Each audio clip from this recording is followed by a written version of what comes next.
ಮೊದಲೇ ಬಾರಿ ನಮ್ಮ ಚಾನಲ್ನ ನೋಡ್ತಾ ಇದ್ದರೆ ಹಾಯ್, ನಾನು ರೂಪಾ. ಹಾಗೂ ನೀವು ನೋಡ್ತಾ ಇದ್ದೀರಾ ನಮ್ಮ ಕನ್ನಡ ಚಾನಲ್ ಆದ ಸ್ಮಯ ಕಲಿಕೆ. ನೀವಿನ್ನೂ ನಮ್ಮ ಚಾನಲ್ಗೆ ಸಬ್ಸ್ಕ್ರೈಬ್ ಆಗಿಲ್ಲ ಅಂದರೆ ಈ ಕೂಡಲೇ ಸಬ್ಸ್ಕ್ರೈಬ್ ಮಾಡ್ಕೊಳ್ಳಿ. ಹಾಗೆ ಪಕ್ಕದಲ್ಲಿ ಕಾಣುವ ಬೆಲ್ಲೈಕನ್ನು ಪ್ರೆಸ್ ಮಾಡಿ ಆಲ್ ಅಂತ ಟ್ಯಾಪ್ ಮಾಡೋದನ್ನು ಮರಿಬೇಡಿ. ಮಾಘ ಮಾಸದಲ್ಲಿ ನಾವು ಯಾವುದೇ ಒಂದು ಪೂಜೆ ಮಾಡಿದ್ರೂ ಸಹ ವಿಶೇಷ ಫಲವನ್ನು ನಾವು ಪಡ್ಕೊಳ್ಬೋದು. ಹಂಗಾಗಿ ಸಂಕಷ್ಟರ ಚತುರ್ಥಿಯನ್ನು ಆಚರಣೆ ಮಾಡೋದ್ರಿಂದ ಕಷ್ಟಗಳ ಪರಿಹಾರ ಆಗುತ್ತೆ.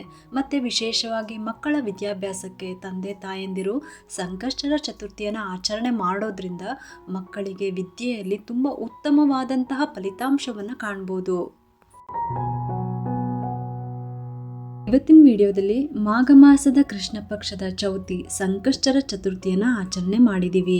ಈ ವಿಡಿಯೋ ಬಂದು ರಿಕ್ವೆಸ್ಟೆಡ್ ವಿಡಿಯೋ. ಉಪವಾಸ ಯಾವ ರೀತಿ ಮಾಡಬೇಕು ದಯವಿಟ್ಟು ವಿವರವಾಗಿ ತಿಳಿಸ್ಕೊಡಿ ಅಂತ ಕೇಳಿದ್ರು. ಅದಕ್ಕೋಸ್ಕರ ತಡವಾಗಾದ್ರೂ ಅವ್ರಿಗೆ ಇನ್ಫಾರ್ಮೇಷನ್ ತಿಳಿಸೋದಕ್ಕೋಸ್ಕರ ನಾನು ಈ ವಿಡಿಯೋ ಮಾಡಿ ತಿಳಿಸ್ತಾ ಇದ್ದೀನಿ. ಫೆಬ್ರವರಿ 5ನೇ ತಾರೀಕು ಗುರುವಾರ ಆಚರಣೆ ಮಾಡ್ತಾ ಇದ್ದೀವಿ. ಉತ್ತರ ಫಲ್ಗುಣೆ ನಕ್ಷತ್ರ, ಸುಕರ್ಮ ಯೋಗ, ಭವಕರ್ಣದಲ್ಲಿ ಈ ಬಾರಿ ಸಂಕಷ್ಟರ ಚತುರ್ಥಿಯ ಆಚರಣೆ ಬಂದಿದೆ. ಈ ಒಂದು ಸಂಕಷ್ಟರ ಚತುರ್ಥಿಯ ಪೂಜೆಯ ಸಮಯವನ್ನು ತಿಳಿಸಿದ್ದೀನಿ. ಯಾರ್ಯಾರು ಸಂಕಷ್ಟರ ಚತುರ್ಥಿಯನ್ನು ಆಚರಣೆ ಮಾಡ್ತಾ ಇದ್ದೀರೋ ಎಲ್ಲರೂ ಕೂಡ ಶ್ರದ್ಧಾ ಭಕ್ತಿಯಿಂದ ಆಚರಣೆ ಮಾಡಿದ್ದೀರಾ ಅಂತ ನಾನು ಭಾವಿಸ್ತೀನಿ. ಮಾಘ ಮಾಸದಲ್ಲಿ ನಾವು ಯಾವುದೇ ಒಂದು ಪೂಜೆ ಮಾಡಿದ್ರೂ ಸಹ ವಿಶೇಷ ಫಲವನ್ನು ನಾವು ಪಡ್ಕೊಳ್ಬೋದು. ಹಂಗಾಗಿ ಸಂಕಷ್ಟರ ಚತುರ್ಥಿಯನ್ನು ಆಚರಣೆ ಮಾಡೋದ್ರಿಂದ ಕಷ್ಟಗಳ ಪರಿಹಾರ ಆಗುತ್ತೆ. ಮತ್ತು ವಿಶೇಷವಾಗಿ ಮಕ್ಕಳ ವಿದ್ಯಾಭ್ಯಾಸಕ್ಕೆ ತಂದೆ ತಾಯಂದಿರು ಸಂಕಷ್ಟರ ಚತುರ್ಥಿಯನ್ನು ಆಚರಣೆ ಮಾಡೋದ್ರಿಂದ ಮಕ್ಕಳಿಗೆ ವಿದ್ಯೆಯಲ್ಲಿ ತುಂಬ ಉತ್ತಮವಾದಂತಹ ಫಲಿತಾಂಶವನ್ನು ಕಾಣ್ಬೋದು. ಹಾಗಾಗಿ ಸಂಕಷ್ಟರ ಚತುರ್ಥಿಯ ವಿಶೇಷತೆ ತುಂಬಾ ಇದೆ. ಈಗಾಗಲೇ ಪೂಜೆಯ ಸಮಯನ ನಾನು ನಿನ್ನೆ ವಿಡಿಯೋದಲ್ಲಿ ತಿಳಿಸ್ಕೊಟ್ಟಿದ್ದೀನಿ. ಬ್ರಾಹ್ಮಿ ಮುಹೂರ್ತದಲ್ಲಿ ಪೂಜೆ ಮಾಡಿರೋರು ಮಾಡಿರ್ತೀರ.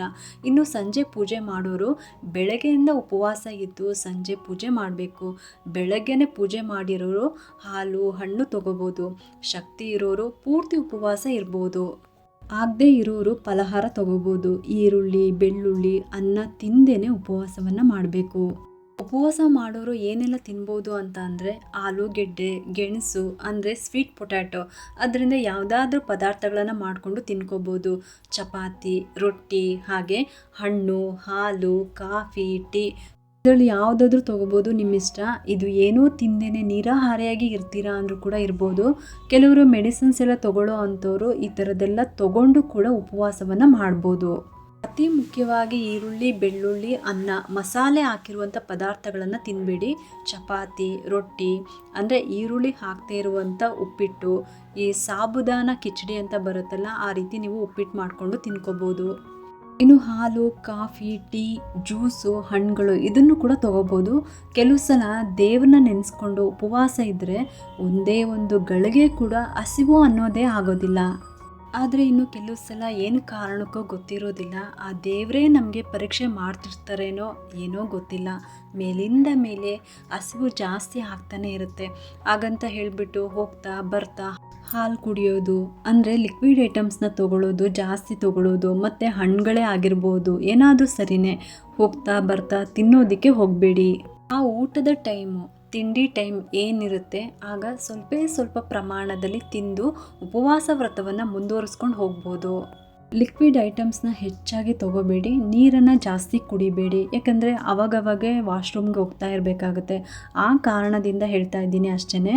ಬೆಳಗ್ಗೆ ಸೂರ್ಯೋದಯದ ಸಮಯದಲ್ಲಿ ನೀವು ಸ್ನಾನ ಮಾಡಿಕೊಂಡು ಉಪವಾಸ ವ್ರತವನ್ನು ಮಾಡಿ ರಾತ್ರಿ 9:30 ಚಂದ್ರೋದಯ ಆಗುತ್ತೆ. ಚಂದ್ರ ಕಾಣಿಸ್ಲಿಲ್ಲ ಅಂದರೂ ಪರವಾಗಿಲ್ಲ, ಫೋಟೋದಲ್ಲೇ ಆಗಲಿ ಅಥವಾ ಫೋನ್ನಲ್ಲೇ ಆಗಲಿ ನೀವು ನೋಡ್ಕೋಬೋದು. ಈಶ್ವರನ ಫೋಟೋ ಮನೆಯಲ್ಲಿ ನೀವು ಇಟ್ಕೊಂಡಿದ್ರೆ ಚಂದ್ರನನ್ನು ನೋಡಿದಂತೆಯೇ ಲೆಕ್ಕ. ಯಾಕಂದರೆ ಶಿವನ ತಲೆ ಮೇಲೆ ಚಂದ್ರ ಇರ್ತಾರೆ ಅಲ್ವಾ, ಸೊ ಅದಕ್ಕಾಗಿ ಇದಿಷ್ಟು ಉಪವಾಸ ಮಾಡುವಂಥ ವಿಧಾನ. ಇನ್ನು ಸಂಜೆ 6:21 7:30 ತನಕನೂ ನೀವು ಪೂಜೆನ ಮಾಡ್ಕೊಳ್ಬೋದು. ಇನ್ನು ಚಂದ್ರೋದಯ ಸಮಯ ಬಂದು ರಾತ್ರಿ 9:30 ಇದೆ. ಹಂಗಾಗಿ ಚಂದ್ರ ದರ್ಶನವನ್ನು ಮಾಡಿಬಿಟ್ಟು ಚಂದ್ರನಿಗೆ ಅರ್ಘ್ಯವನ್ನು ಕೊಡಬೇಕು. ಸಂಜೆ ಪೂಜೆ ಮಾಡೋ ಅಂಥವ್ರು ಚಂದ್ರನಿಗೆ ಅರ್ಘ್ಯವನ್ನು ಕೊಡಬೇಕು. ಮತ್ತು ಗಣಪತಿಗೂ ಸಹ ಅರ್ಘ್ಯವನ್ನು ಕೊಡಬೇಕು. ಪೂಜೆ ಎಲ್ಲ ಆದಮೇಲೆ ಚಂದ್ರನಿಗೆ ಅರ್ಘ್ಯವನ್ನು ಕೊಟ್ಟು ನೀವು ಫಲಹಾರ ತಗೋಬೋದು. ಇನ್ನು ಗಣಪತಿಗೋಸ್ಕರ ಗರಿಕೆಯನ್ನು ಇಡಬೇಕು. 21 ಗರಿಕೆಯನ್ನು ಕಟ್ಬಿಟ್ಟು ಹಾರದ ರೀತಿಯಲ್ಲಿ ನೀವು ಗರಿಕೆಯನ್ನು ಕಟ್ಬಿಟ್ಟು ನೀವು ಹಾಕ್ಬೋದು. ಅಥವಾ 21 ಗಣಪತಿಗೆ ಏರಿಸ್ಬೋದು. ಎಕ್ಕದ ಹೂವಿನಿಂದ ಪೂಜೆ ಮಾಡ್ಕೋಬೋದು, ಹೂವಿನ ಹಾರ ಹಾಕ್ಬೋದು, ಮತ್ತು ಕೆಂಪು ಹೂವಿನಿಂದ ಗಣಪತಿಗೆ ಅಲಂಕಾರ ಮಾಡ್ಬೋದು. ಕೆಂಪು ಗಂಧವನ್ನು ಬಳಸ್ಬಿಟ್ಟು ಆಮೇಲೆ ಕೆಂಪು ಅಕ್ಷತೆಯನ್ನು ಬಳಸಿ ಗಣಪತಿಗೆ ಪೂಜೆನ ಮಾಡ್ಕೊಳ್ಳಿ. ಕೈಯಲ್ಲಿ ಹೂವು ಅಕ್ಷತೆಯನ್ನು ಇಟ್ಕೊಂಡು ಸಂಕಲ್ಪ ಮಾಡ್ಕೊಳ್ಳಿ. ನಂತರ ಒಂದು ಕಳಶದಲ್ಲಿ ನೀರನ್ನು ಇಟ್ಕೊಳ್ಳಿ. ನೀರಿನಿಂದ ಗಣಪತಿನ ಪೂಜೆನ ಮಾಡ್ಕೊಳ್ಳಿ.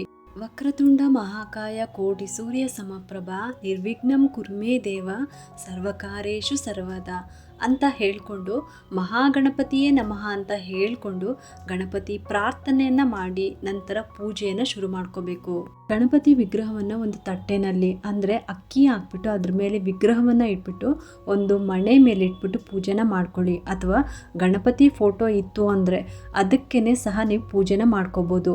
ನಂತರ ಪಂಚಾಮೃತ ಅಭಿಷೇಕವನ್ನು ಮಾಡ್ಕೊಳ್ಳಿ. ನಂತರ ಉದ್ದರಣೆ ನೀರಿನಿಂದ ಗಣಪತಿಗೆ ಸ್ನಾನವನ್ನು ಮಾಡಿಸ್ಬೇಕು. ನಂತರ ವಸ್ತ್ರ ಗಣಪತಿಗೆ ಕೆಂಪು ಹಚ್ಚಿದಂತಹ 21+2 ಗೆಜ್ಜೆ ವಸ್ತ್ರವನ್ನು ಸೇರಿಸ್ಬಿಟ್ಟು ಹಾಕಬೇಕು. ನಂತರ ಗಂಧ, ಅಕ್ಷತೆ, ಹೂವು ಎಲ್ಲವನ್ನು ಗಣಪತಿಗೆ ಸಮರ್ಪಣೆಯನ್ನು ಮಾಡಬೇಕು. ಆಮೇಲೆ ಗಣಪತಿಯ ಅಷ್ಟೋತ್ತರವನ್ನು ಹೇಳ್ಕೋಬೇಕು, ಪುಷ್ಪಾರ್ಚನೆಯನ್ನು ಮಾಡ್ಕೋಬೇಕು. ಆಮೇಲೆ ಧೂಪ, ದೀಪ, ನೈವೇದ್ಯಕ್ಕೆ ಹಣ್ಣು, ಕಾಯಿ, ಬಾಳೆಹಣ್ಣು, ತೆಂಗಿನಕಾಯಿ ಎಲ್ಲವನ್ನು ಕೂಡ ನೈವೇದ್ಯವನ್ನು ಮಾಡ್ಬೋದು. ನಂತರ ತಾಂಬೂಲ ದಕ್ಷಿಣೆ ಸಹಿತವಾಗಿ ಗಣಪತಿಗೆ ನೈವೇದ್ಯವನ್ನು ಮಾಡಬೇಕು. ಇದ್ರ ಜೊತೆಗೆ ನಿನ್ನೆ ವಿಡಿಯೋದಲ್ಲಿ ನಾನು ತಿಳಿಸ್ಕೊಟ್ಟಂಗೆ 21 ನಾಮಗಳನ್ನು ಅಂದರೆ ಗಣಪತಿಗೆ ಇರುವಂಥ 21 ಹೆಸರುಗಳನ್ನು ಹೇಳ್ಕೋಬೇಕು. ಕೊನೆಯದಾಗಿ ಮಹಾಮಂಗಳಾರತಿಯನ್ನು ಮಾಡಬೇಕು. ನಂತರ ಪ್ರದಕ್ಷಿಣೆ ನಮಸ್ಕಾರವನ್ನು ಮಾಡ್ಕೋಬೇಕು. ಕೊನೆಯದಾಗಿ ಚಂದ್ರನಿಗೆ ಅರ್ಘ್ಯವನ್ನು ಕೊಡಬೇಕು. ಆಮೇಲೆ ಗಣಪತಿಗೆ ಅರ್ಘ್ಯವನ್ನು ಕೊಡಬೇಕು. ರಾತ್ರಿ ಚಂದ್ರೋದಯದ ನಂತರ ಚಂದ್ರನನ್ನು ಪೂಜೆ ಮಾಡಿಬಿಟ್ಟು ಅರ್ಘ್ಯವನ್ನು ಕೊಡಬೇಕಾಗುತ್ತೆ. ಚಂದ್ರನಿಗೆ ಅರ್ಘ್ಯ ಕೊಡಬೇಕು 3 ಸಲ. ನಂತರ ಪ್ರಾರ್ಥನೆಯನ್ನು ಮಾಡ್ಕೊಂಡ್ಬಿಟ್ಟು ನಮ್ಮ ಇಷ್ಟಾರ್ಥಗಳು ಏನಿದೆಯೋ ಅದನ್ನು ಗಣಪತಿ ಮುಂದೆ ಹೇಳಿಕೊಂಡು ಪ್ರದಕ್ಷಿಣೆ ನಮಸ್ಕಾರವನ್ನು ಮಾಡ್ಕೋಬೇಕು.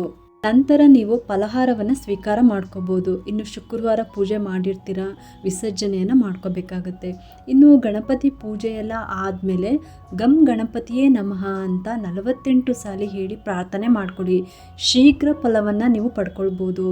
ಇನ್ನು ವಿಸರ್ಜನೆ ಹೇಗೆ ಮಾಡಬೇಕು ಅಂತಂದರೆ ಕೈಯಲ್ಲಿ ಅಕ್ಷತೆಯನ್ನು ಇಟ್ಕೊಂಡ್ಬಿಟ್ಟು ಕೃಷ್ಣಾರ್ಪಣ ಮಸ್ತು ಅಂತ ಹೇಳ್ಕೊಂಡು ಆ ಅಕ್ಷತೆಯನ್ನು ಗಣಪತಿ ಮುಂದೆ ಹಾಕಬೇಕು.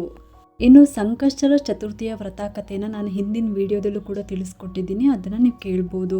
ಇದಿಷ್ಟು ಕೂಡ ಸಂಕಷ್ಟರ ಚತುರ್ಥಿಯ ಆಚರಣೆಯ ಮಾಹಿತಿ. ಉಪವಾಸ ಯಾವ ರೀತಿ ಮಾಡಬೇಕು ಅಂತ ಕೇಳಿದರೆ ಅದಕ್ಕೆ ನನಗೆ ತಿಳಿದಿರೋ ಮಟ್ಟಿಗೆ ನಾನು ಇದರಲ್ಲಿ ಉತ್ತರ ಕೊಟ್ಟಿದ್ದೀನಿ. ಮತ್ತು ಮುಂದಿನ ಉಪಯುಕ್ತ ಮಾಹಿತಿಯೊಂದಿಗೆ ನಾನು ನಿಮ್ಮೊಂದಿಗೆ ಸಿಗ್ತೀನಿ. ಸರ್ವೇ ಜನ ಸುಖಿನೋ ಭವಂತು.